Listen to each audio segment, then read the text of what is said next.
Welcome to the war. From Boise, Idaho, this is your host, Adam Graham. Well, as we promised a couple weeks ago, we're going to bring you the second part of the battle station story, The Battle for the Atlantic, Part 2. So here it is from August the 12th of 1943.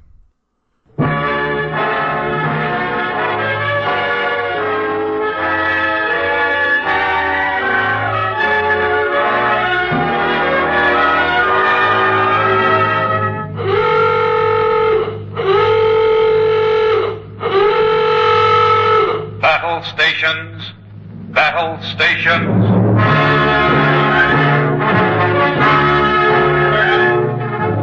The National Broadcasting Company's Department of Special Events, cooperating with the United States Navy, is presenting in a series of 4 programs a report to the people of the United States on the progress of its Navy in the war being fought in 5 oceans. Report titled Battle Stations.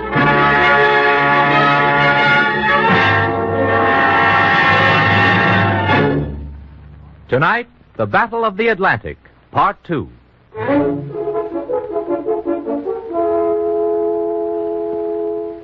It's a familiar human failing for a futile challenger entering the ring for a return bout to tip his hand, to speak of new stratagems, of new powers. It rallies his supporters to confidence. This time it'll be different, he says. I got the champ figured out. I'll work in with my left hand inside his right hand lead, and I got a heavier punch this time. A paper hanger entered a war with much that same sort of a statement. In 1918 wurde Deutschland besiegt, weil das Unterseeboot versagte. Heute ist unsere U-Boot-Flotte mächtiger als je zuvor. Diesmal werden wir nicht versagen!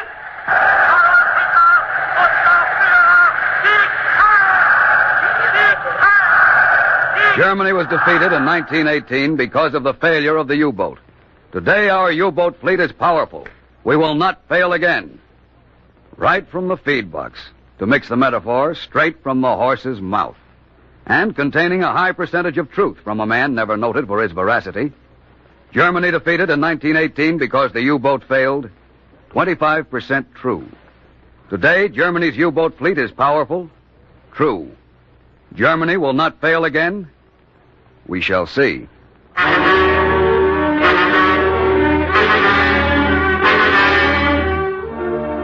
How has the battle gone?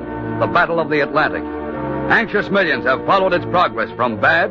January, ships sunk, 32 ships. ...to a little better... February 1943, 20 ships. ...to worse. March 1943, 25 ships. But what of the enemy? What are his numbers? What is the state of the morale of the enemy's men beneath the sea? Illustration: naval officers talk to a member of a captured U-boat crew. He speaks fair English. Lived in this country a few years. Would you rather talk in German or in English? I can speak either language. However the tide of battle has gone for the men beneath the sea, the arrogance remains. Name? Rank? Manfred Holtz, radio man. How long have you been in the service? 7 years. The Führer's U-boat fleet is not manned by novices. The officers nod. 7 years of experience is not rare in Dernitz's U-boat fleet. Hitler began to build his weapons for the Battle of the Atlantic in 1935, and to train his men. How much action have you seen in the Atlantic? All of it.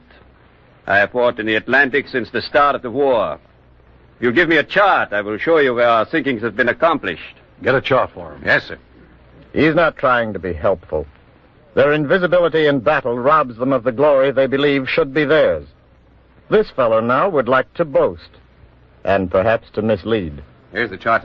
Now, if you intend to waste our time with some of the fairy tales they broadcast over your radio... No. You will recognize the actions I report. That's where we got the first of your ships. Off Cape Cod. On what date was that? Oh, sometime late in January. It was very easy then. Simply to follow. Then at dusk. Boom! And if it was so easy, why didn't you keep it up? Oh, there was no use taking chances close to your shore when there was unprotected shipping elsewhere. Plane patrol gave you trouble? Some. Some. And our coastwise convoys? Some. As I say, the chances were unnative. Needless. Yeah. Needless when there was unconvoyed shipping elsewhere. And you haven't had such a good time lately. Oh, there is some trouble, but we are not entirely helpless against convoys. Oh, do you believe that? Do you know how many men you've lost? No. And neither do you. And in this, he is partially correct.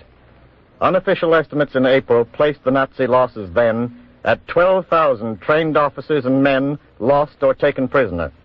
But this man doesn't know. Only Admiral Dönitz knows accurately. Where's your control center located? If you should find out, I would like to know. Somewhere in France is the Allied guess. The Nazis boast frequently that Allied bombers fly over it regularly, their camouflaged U-boat control center. How many U-boats do you think you have left? I would be interested in knowing that, too. No, he doesn't know. Between 400 and 500 is a frequent guess. 150 of them on the hunting ground simultaneously. But what of this fellow's morale? Do you think you have a chance of winning the war? There's not the slightest doubt we shall.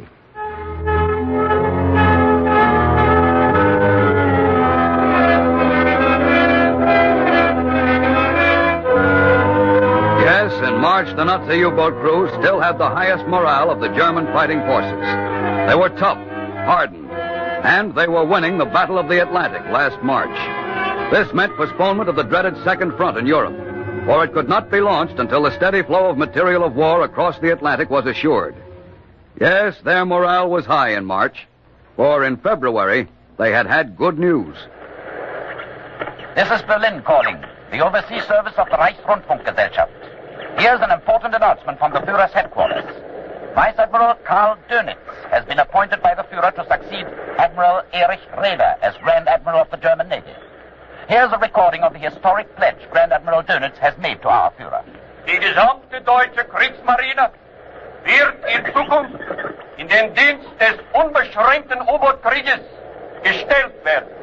The entire German Navy will henceforth be put into the service of inexorable U-boat warfare.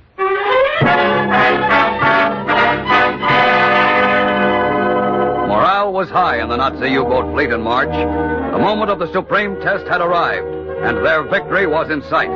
It was all out now on both sides. London has announced new attacks by the Allied air forces on Nazi submarine bases at Saint-Nazaire and Lorient. Blows aimed where they would hurt. For Dönitz's raiders must hold up at least 2 weeks for overhauling and restocking between each sally into the hunting ground. Many weeks longer for repairs to depth-bombed submarines. Blows aimed where they would hurt. In the United States, convoy escort vessels were coming down the ways in unnumbered scores. This, too, was an answer to all-out submarine warfare. The showdown in April. The battle will be won or lost here. Los! Feuer!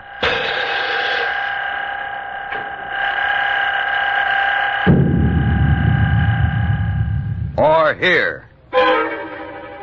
A naval officer turns the dial of a submarine locator sounding device. You've got one, sir. I got something. Bridge. Getting something on the sound detector. 500 yards broad on the starboard bow. Right.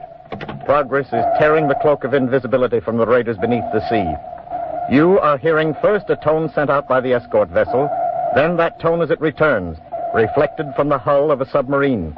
And the U-boat, lying beneath the surface, is like an ostrich, with its head buried in the sand. Set. Fire.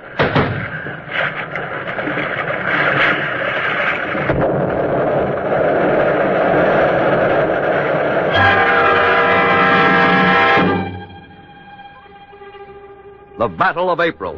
And the United Nations waited for word of its outcome. No figures, but by the first week of May, cautious words of the outcome began to be heard. From Washington. A statement by Admiral Ernest J. King, United States Commander-in-Chief. An officer not noted for his optimism in the matter of U-boat warfare. The submarine menace is being dealt with. We expect to bring it under control now in 4 to 6 months' time. Then, from London, Winston Churchill, never hasty in his declarations, in substance announced, in May, for the first time, the Allies destroyed more submarines than the Nazis can build in a month. This has been our goal in the anti-submarine campaign. In fact, we did not expect to attain this rate of destruction until 1944. and then from, of all places, Berlin. An official Nazi publication not given to understating successes nor to overstate failure. However untiring U-boats fight against the American convoys in the Atlantic and the Mediterranean, it is not possible to strangle enemy supply lines.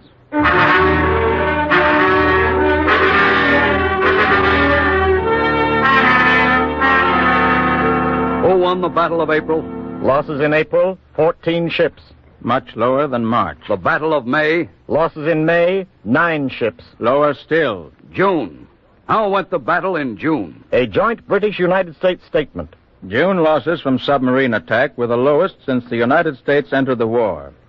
Fewer submarines are appearing in the Atlantic. They almost never attack the main convoys.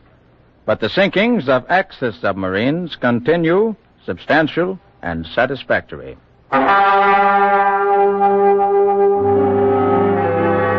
Substantial and satisfactory. How with Grand Admiral Dönitz's gastric ulcer? He had boasted that he knew all the answers. Is he at a loss for an answer to the July questions? A professionally blithe voice from Berlin answers, Our Admiralty announces that the Reich U-boat fleet has been summoned to home bases to be equipped with a new secret weapon, promised by Grand Admiral Dönitz as the answer to increased Anglo-American shipping. What the new secret weapon is has not been hinted at, but little doubt is allowed that it will be.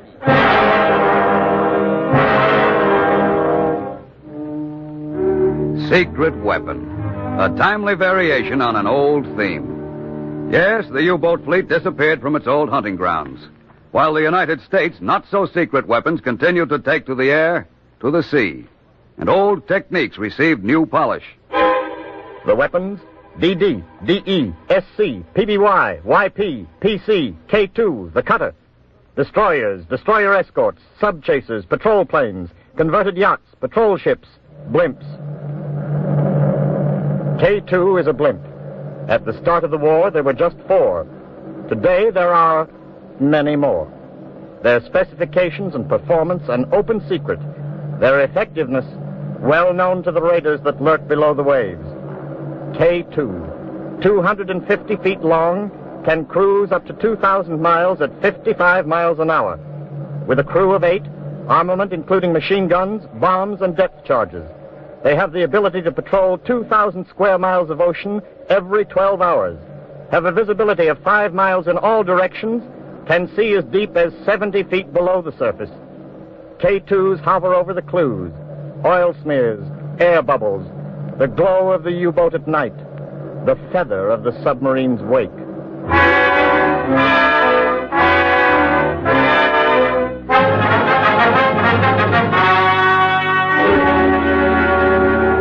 The K2s were there over the Atlantic as the battles of April, May, and June were fought.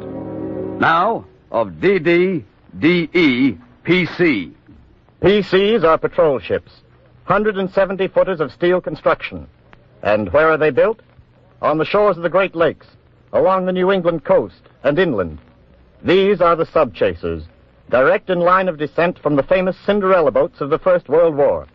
PC has greater speed than its forebear, greater maneuverability, and its gun power is rapid fire. It's a match for any submarine in a duel. PC was there, fighting the Battle of the Atlantic in April, May, June, July. PC is there now.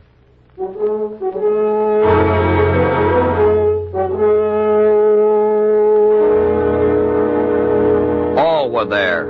All the weapons, old and new. Here is the Destroyer Escort, an effective weapon that did its part. Illustration? The USS Vigilant in bright daylight is patrolling her position in the convoy screen. The crew is alert, more so than usual. Okay, Joe, you can grab your sleep now. This your watch? Uh-huh. Had any excitement? 2 depth charge attacks. You didn't sleep through them, did you? No, I mean, you had any excitement since then? Nah, but the skipper figures the U-boats are still around, waiting for a chance to slip inside the escort ring. Well, if they're gonna try, I got my special brand of hell ready for them. Get your sleep, Joe.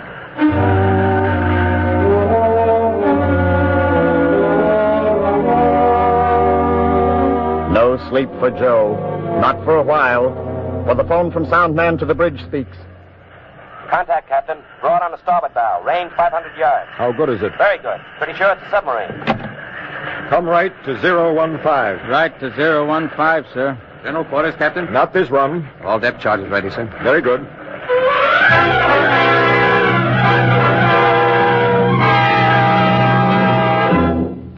The engine room telegraph on the ship's bridge shows her going full speed. All hands are tense as she reaches the estimated point of dropping her ash cans. It's the skipper's judgment when and where to drop them. The sound man has been feeding him information as to the bearing and distance of the hidden submarine. Suddenly from the captain, Right full rudder. Right full rudder, sir. Intently, the skipper has his eyes glued on the stopwatch, watching that second hand closely. Stand by to drop depth charges. Drop 1. 1 drop. The second hand moves a few points on his stopwatch. Fire throwers. Both throwers fire. Drop 2. 2 drop. Drop 3. 3 drop.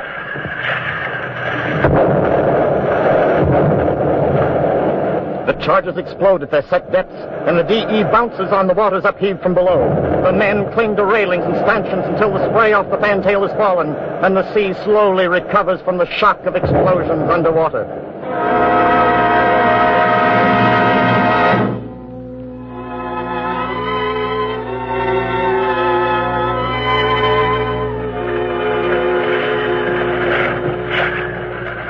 What's the matter, Joe? Can't you sleep? Are you kidding? Hey, do you think we got a nibble? Don't know. Just waiting to see. That slob submarine didn't surface by mistake or something, did it? No, it was under. Picked up the contact on the sound device. Man, oh man, would I like to see one of them babies come up with oil spouting out of it. Submarine breaking water off port quarter. Submarine breaking water off port quarter.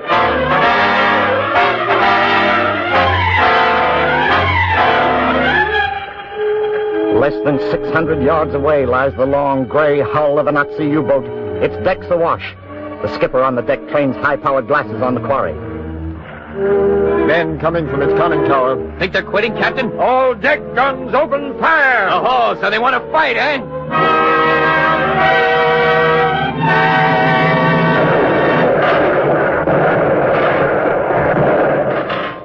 The deck guns on the DE speak deeply and solemnly and often of destruction.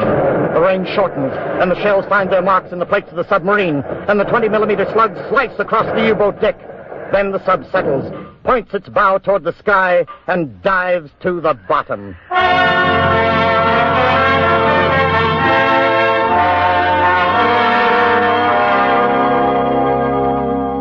The new destroyer escorts, along with the valiant older types of ships, have struck their blows in the showdown fight.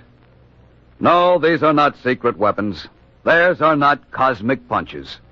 Workmanship, design, and the indefinable, the intangible, the uppercase X in the equation of power account for their successes. The uppercase X, what is it? Call it TM. Not an official designation for this scale-tipping fighting weapon, but let's call it TM. Turnets cannot produce the TM. Not as well, not as many. This is just one phase in the development of TM. A large room, large and dark, and there's the tingle of alertness in the air, not seen, for it is very dark, just sensed. Stage 1. Gradually, there is a suggestion of light filling the room. This is the interior of a room. There is a ceiling overhead, yet the haze of dusk fills the room. Stage 2. Dusk is wiped out in just a moment, and the room is flooded with the luminescence of moonlight.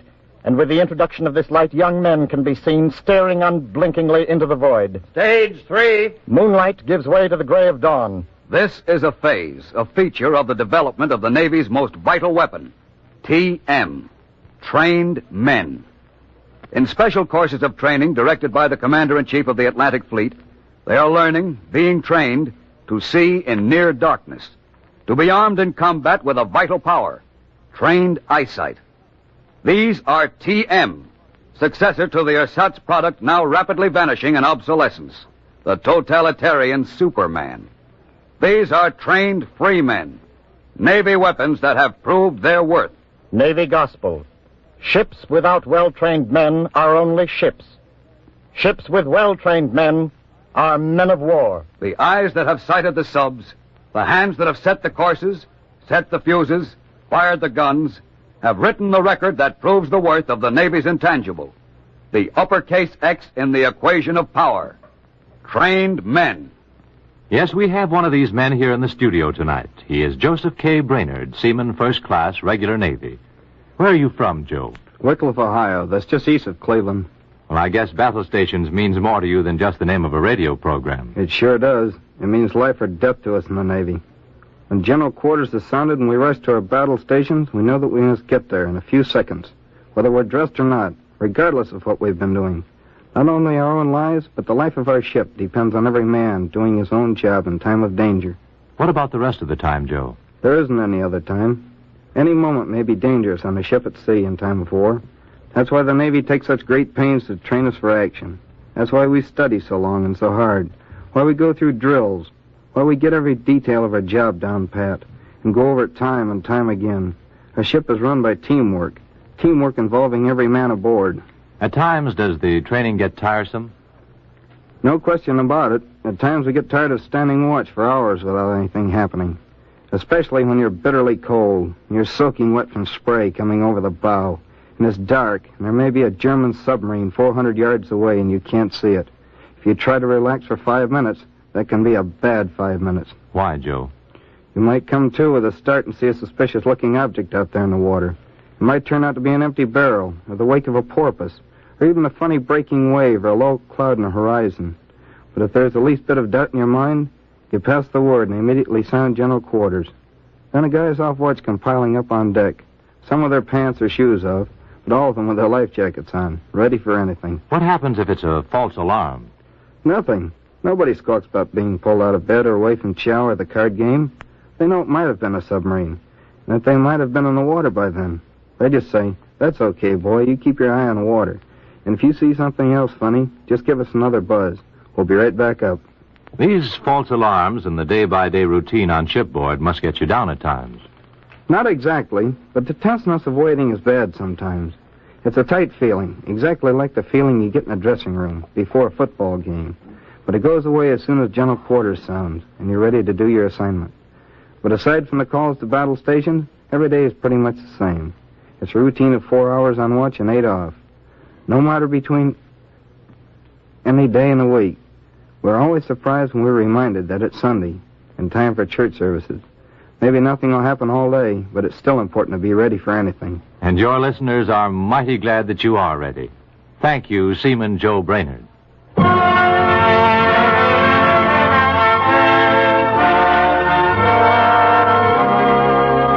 Now on our list of forces in the battle, ESF.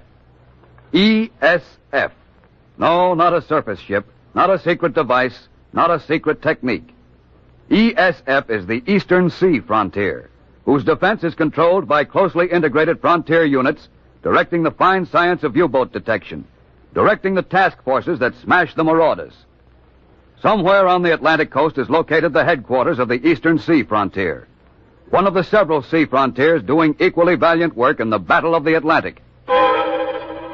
Hitler would sell what's left of his soul to have a man here even for a few minutes. For on the wall of the plotting room, a huge map of the Atlantic is dotted with small, numbered, colored shapes of celluloid that show at a glance the situation of every convoy, every ship, every patrol plane, every blimp that plies the waters of the Atlantic, and the location of every reported enemy U-boat. This is the nerve center. Seated at a long table facing the map, silent naval officers, each a specialist in his phase of U-boat eradication. It is only a matter of seconds that the report of a sighted sub is flashed by radio and telephoned to this center. And a matter of only a few seconds more for these silent men to dispatch planes and surface craft to the attack. This is the headquarters of the United States Navy's Eastern Sea frontier, a vital, powerful force in the Battle of the Atlantic.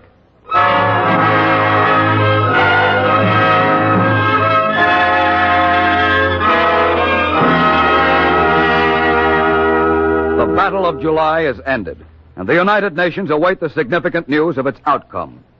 The 10th of each month has been the assigned day for the joint release of United States and British communiques on the tide of battle. 2 days overdue now, the report may have come with a distinguished recent visitor to Canada, Prime Minister Winston Churchill. Our history of the Battle of the Atlantic has been brought to the present moment, with just one more development to add. It was a month ago that Grand Admiral Karl Dönitz called his pack home, to be refitted with a secret weapon. A week ago, the German radio fairly crackled with its news. This is Berlin calling. Our Admiralty has announced its latest masterstroke in the inexorable U-boat warfare against the Anglo-American forces. The Reich submarines have been equipped with a device that will prevent their detection, make them completely invisible. A direct answer was forthcoming from the London radio. This is London. The British Admiralty has just announced an attack by a pack of 30 submarines on an Allied convoy. 2 of the U-boats are reported definitely sunk, and 1 other is quite likely sunk. None of the ships of the convoy nor of the escort vessels was damaged.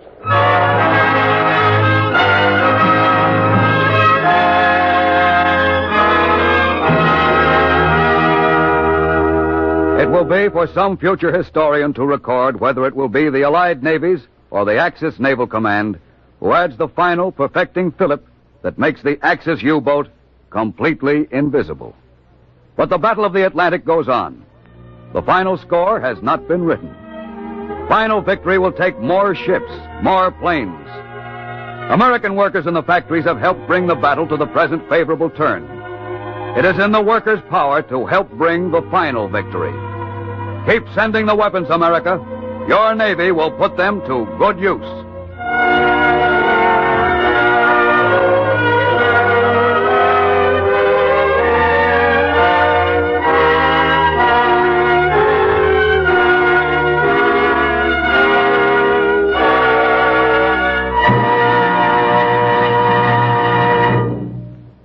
This has been the second in a series of 4 programs prepared by the Special Events Department of NBC in cooperation with the United States Navy. The script was written by Charles Gussman. The music was composed and scored by Leo Kempinski, and the orchestra directed by Joseph Stopak. The production was under the direction of Joseph Mansfield.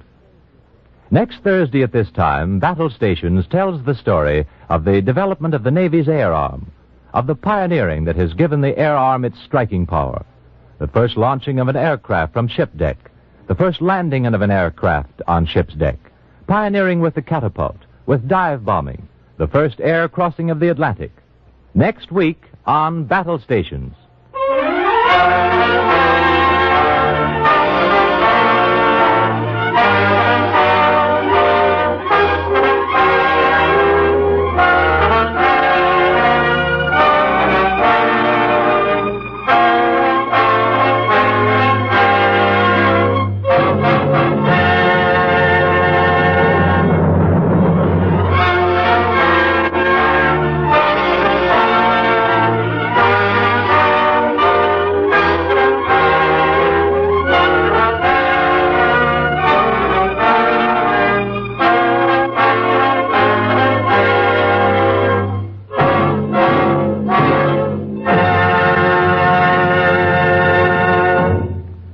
Jack Costello speaking. Battle Stations was presented in New York. This is the National Broadcasting Company.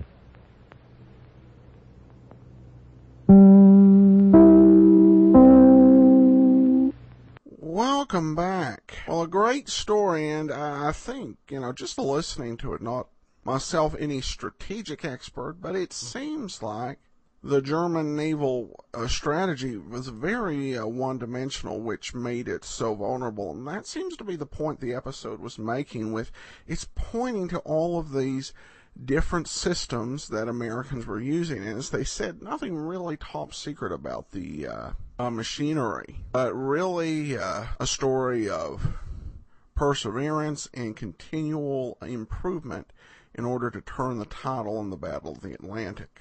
That will do it for today.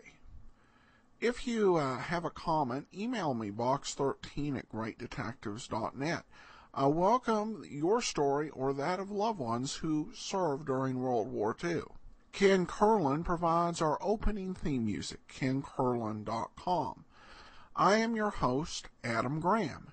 This series is provided as a service of the Great Detectives of Old Time Radio, greatdetectives.net.